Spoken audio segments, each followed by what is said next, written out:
જૈનજીને આકર્ષવા બીજેપીની નવી રણનીતિ। નાયબ મુખ્યમંત્રી હર્ષ સંઘવીને મોટી જવાબદારી। યુવા મતદારો સાથે સીધો સંપર્ક વધારવા સંપર્ક અભિયાન ચલાવશે બીજેપી। જૈનજી માટે બીજેપી દ્વારા ખાસ કમિટીની રચના। કમિટીમાં હર્ષ સંઘવી અને સ્મૃતિ ઈરાનીને સ્થાન। વિનોદ તાવડે અને ઓપી ચૌધરી પણ કમિટીમાં સામેલ। યુવા વર્ગ સુધી પહોંચવા બીજેપીની નવી કવાયત।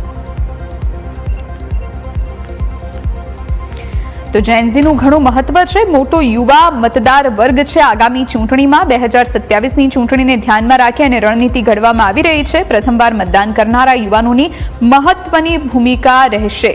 અનેક ચૂંટણીઓમાં તેનો રાજકીય ફાયદો થઈ શકે છે। જૈનજીને જોડવા બીજેપીએ નવી કવાયત અત્યારે હાથ ધરી છે। સોશિયલ મીડિયા પર મજબૂત હાજરી જૈનજીની છે, એટલે તેમને આકર્ષવા માટે ભાજપની આ નવી રણનીતિ।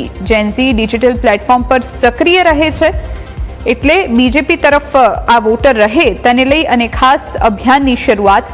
નવા મુદ્દાઓ પ્રત્યે જૈનજી અત્યારે સંવેદનશીલ છે। રોજગાર, શિક્ષણ, સ્ટાર્ટઅપ જેવા મહત્વના મુદ્દા રહ્યા છે।